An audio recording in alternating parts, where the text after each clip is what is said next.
Hello, guys. Hello. Right.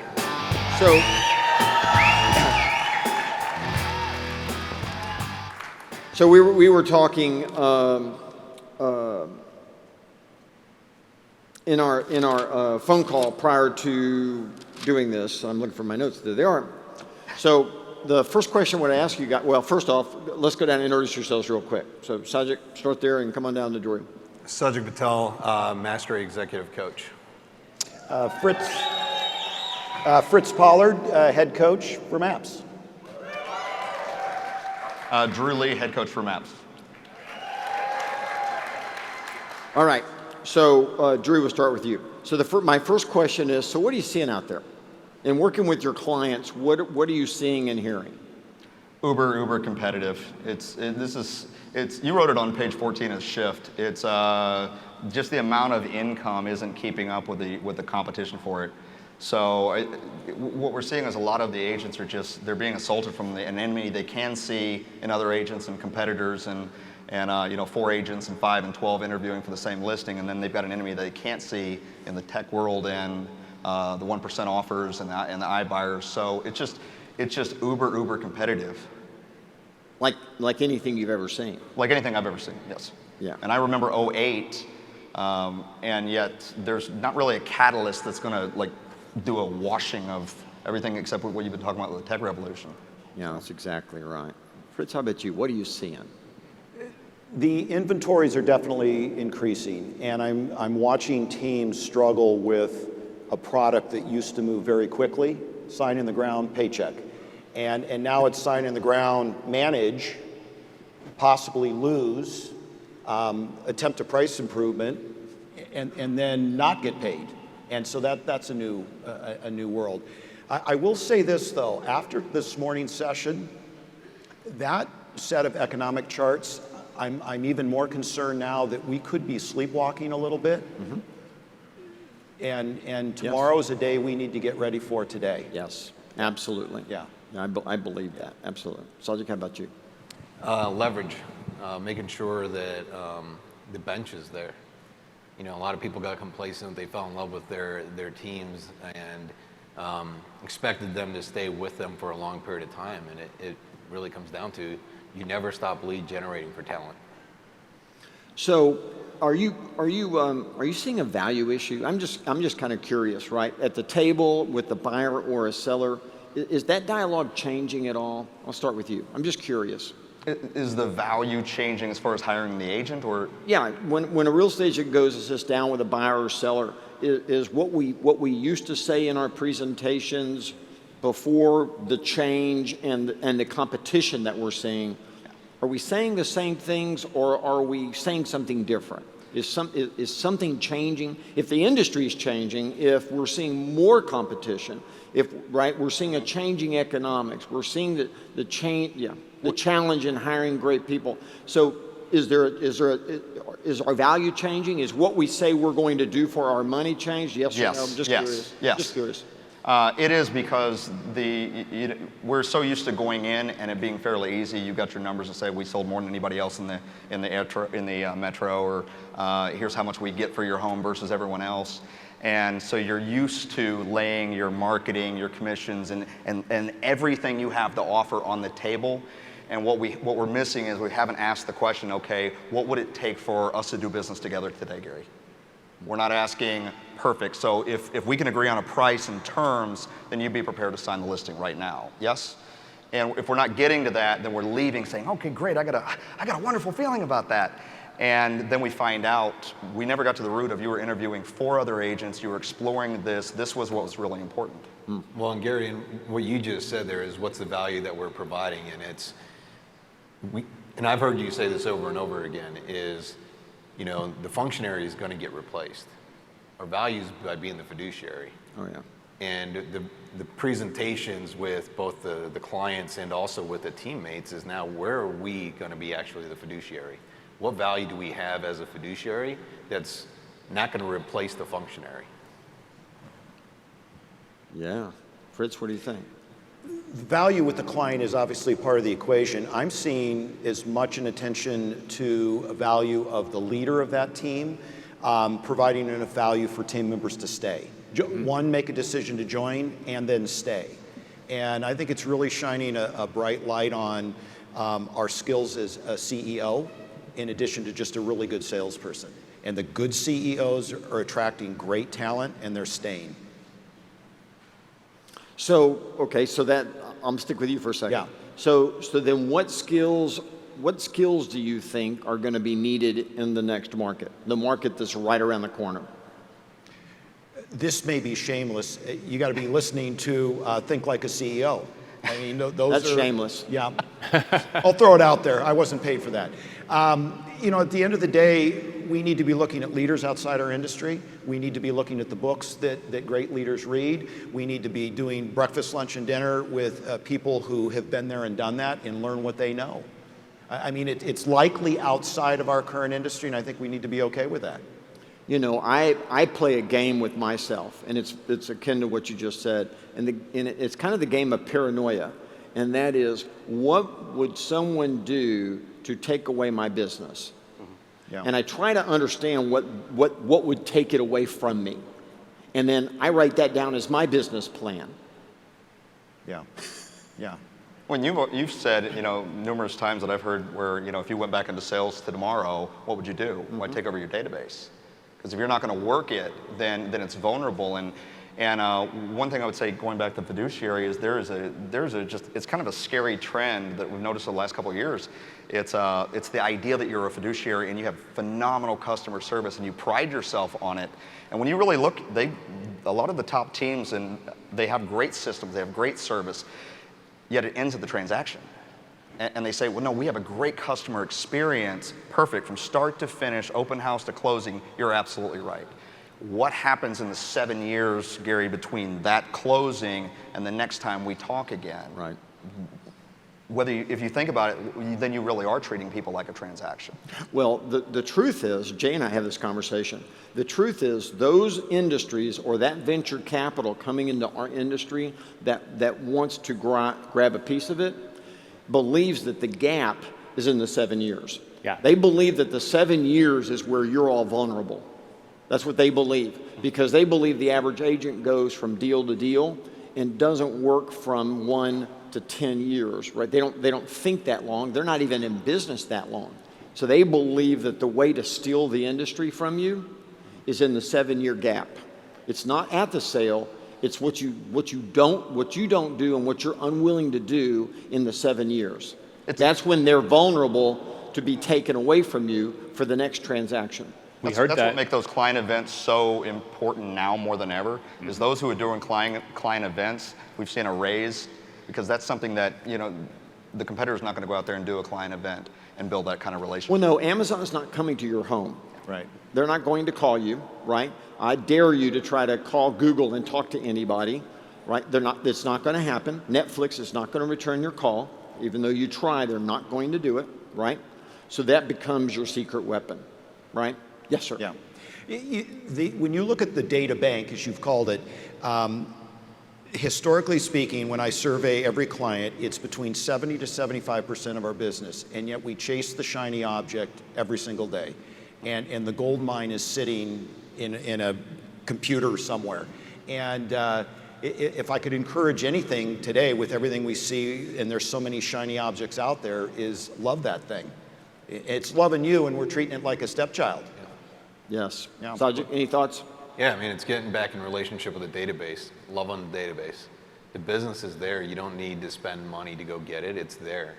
Deepen it, and I mean, it goes back to the laws. It's feed the database, right? Yes. Communicate with it and service all the leads. You stick to the fundamentals, you're going to have a thriving business.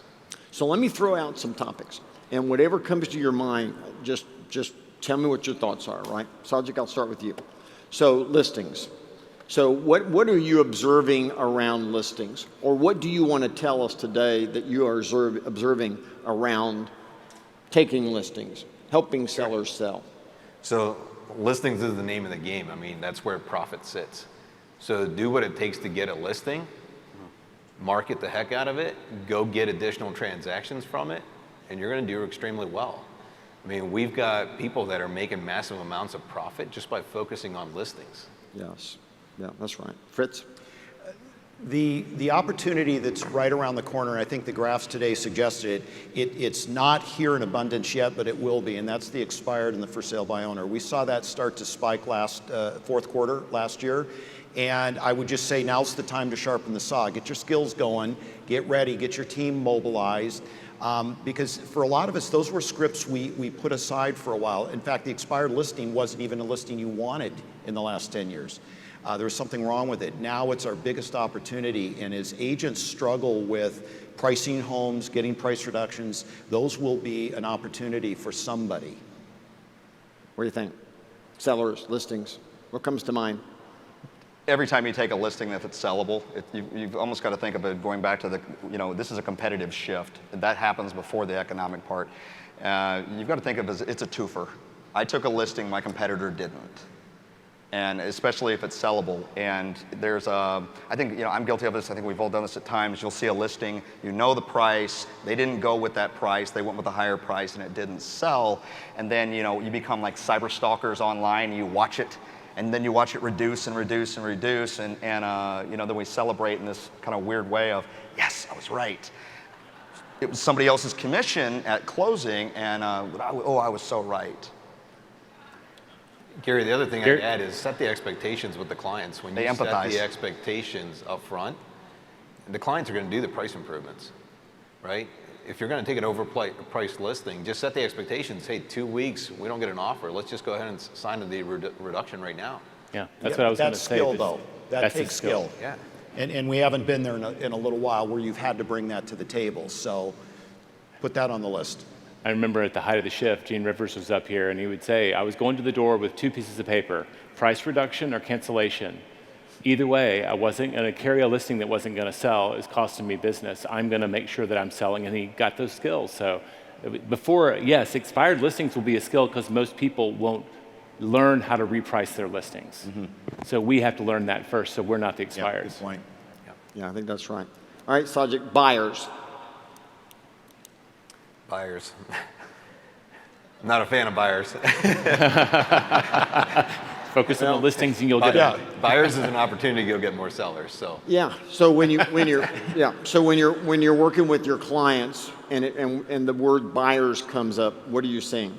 What are you hearing? Well, it's going back to making sure you're working with qualified, motivated buyers. We're in an aggressive market right now where multiple offers are still happening in certain markets. Make sure you have motivated buyers so you're not a chauffeur, right? Otherwise, you're going to end up showing property after property, writing offer after offer, and nothing's getting accepted. Right. Yeah. Fritz, buyers. I feel we need a support group for buyers. I mean, I think buyers are fine. They need to be motivated, and buyers will fund your listing business, and they do make the world go around. So they have listings to sell. While we're attempting to get those skills and wait for that opportunistic market to come, buyers could be some of our best friends. Yeah. The available data for buyers are out there, so it's like whatever the touch plan is, and we all know the answer to this. Do you lose more buyers because you overcall them or undercall them? We lose them because we undercall them. They're getting data, and just because we send them homes and they're on a drip, we don't send them something they look at. It's just too easy today to hit back on your browser, change the numbers and the figures, which of course we're going to have our app, which is going to be awesome, and then reshoot it out there without getting the real estate agent involved of, oh, my criteria just changed and I forgot to tell you. So the real estate agent's got to do even more and more and more follow-up of, hey, have you seen that latest house, or what'd you think of it? And have you seen anything else that we should go be talking about? Yeah, when we, and I like what you said, and I understand the relationship of a seller to a buyer in your business, right? Yeah. To me, the industry is you focus on a seller. If you don't focus on a seller and someone else starts representing all the sellers, they will redefine the entire opportunity for you, right? Whoever controls the product. Yep. Right. So we need buyers. There's no question about that. But the best way to get buyers is to have great properties to market and advertise, right? I mean, that's the whole buyer agency industry fizzled. And it fizzled because they had no listings. So they went out and said, everyone's going to, right? We're going to go out and we're just going to represent buyers. and there were the buyer agency franchises that were set up, and there was a whole era that was, many might not know this, but there was a whole era set up around buyer, just representing buyers, and they all fizzled, and they, for the most part, all disappeared. And they disappeared because they had no sellers. And thus, if you have no sellers, then what you advertised was, I'll represent you well. But the problem is that buyers don't hire real estate agents. They come with the agent who's attached to a piece of real estate, right? The buyer's agent typically either is a referral or they ended up running into an agent on the way to looking into a piece of property. Right? Well, and the fact is if you want buyers that are motivated and you want the greatest ROI, go hold an open house. It's simple. Those are the best tire kickers. Yeah. Yeah, that's right. Leverage, what comes to mind? Going back to listings, you know, if everyone in this audience went back and doubled or tripled their listing inventory, would they still have the same challenges they do today finding great people? Or would a line start forming at your door? And that's, you know, it's kind of the question is how many listings would I need to have, or market share, where there's just a line out the door of people waiting to apply? What's the number of listings that the average agent takes, do you think? It's low. What we found was that the listing in our industry was highly concentrated. So if you were in the top 10%, you might be listing as few as 5 per year. So it's highly concentrated. The people who are taking... That's what I wanted them to hear. That's Yeah. right. If you're taking 5 listings a year, you're in the upper 10% of the industry. Well, you hit them hot. There's a lot of people going, I'm a top 10%er. Yeah, I'm good. Yeah. We want you to be a 1%er, right? yeah. That's not good. And I'll tell you again, the reason why is because they'll take any business they can get instead of being purposeful around the business that they should get. And it's not that we don't want buyers or we don't like buyers. That's not true at all. But if you don't go purposely focus for sellers, then you'll end up with a buyer-heavy business by default. Automatically, you'll end up with that. Well, and sellers are so high, it's such a highly leveraged deal. One thing that we've seen is, okay, I can measure how many buyer agents or agents I need to hire based on how many leads I can go purchase. And versus the real scalability is great. So if I hire an agent or showing agent, a buyer agent, for every 10 or 12 listings we take, and you see your inventory slowly creep up in your market share, you've got a metrics that's scalable and you will never worry about, do we have enough leads for this person or not? Yeah. Okay, so leverage. So what do you think, Sajid? Well, I'm going to go back and piggyback off what Drew said is when you know you control the listings in the market, you not only control the buyers, you control the hiring process now too. You're going to attract talent. You have the business for them to succeed, and you're going to attract talent when you have the listings. I love that. Yep. Fritz, what do you think? I would agree with that. And I think too often we hire to a point where we're content and forget that the next rock star could be in our next transaction. It could be, you know, in our next meal out. And I think too often we're not looking to build that bench consistently for that tomorrow. And when those listings start rolling in and you need talent, you're probably too late to find the next rock star. You've already passed them by. Yeah. Just keep building the bench. So what do you think the fundamental mistake that people make when they go out to hire someone, do you think? Or what's your observation around that? Consistently, they're doing it out of necessity. I needed them yesterday, and so therefore you're it today. Sure. And that generally never ends well. And it creates chaos. I mean, the wake that a bad hire leaves is disastrous. I mean, it can cause good people to leave. Yes. You know, The way I think about this is I have a roadmap for a big business, right? I've imagined a $1 million net profit business, let's just say that. And so I have a roadmap for that, and I have an org chart that I've written up that would say that if I was there, these would be the people that would be in my business, and here would be the roles, right? Mm-hmm. And then once you understand that, then you immediately, every time there's a dollar in your hand that you can spend, you look in and say, which person would I hire next? Right. And that's the way, in my mind, you get out of the hiring for pain and you start being purposeful about it, right? You don't hire because, oh my gosh, we're just overloaded and we would need another person. I get that. Now look at your org chart And based upon where you see your business going, who would be the next logical person you would bring in? What did you have budgeted for that? What would they be doing, right? And then you play the red light, green light, which is I hire that person, but I don't hire another person until that person is giving me a multiple on the money that I'm currently spending. And what I see happen is that people don't do that. Yep. They accept whatever level of productivity they get from that person, and then they need another person, so they just hire another person. Well, you talked yesterday about settling, when you came out and talked to the coaches. That may be the one area we settle daily. Yes. Is on talent. I think that's right. If you were going to give advice, Sajid, we'll start with you. If you were going to give one piece of advice today to those of us in this room about how we can go and build the biggest business possible, what would you tell us to go do? Uphold your standards. Okay. And what does that mean? Well, I mean, it's going back to what you said and started this whole thing with is don't settle. And I think what the biggest thing I see is people settle. If your standard is your agents are going to do 24 transactions, hold to the 24 transactions. If not, they just self-select it out. Got it.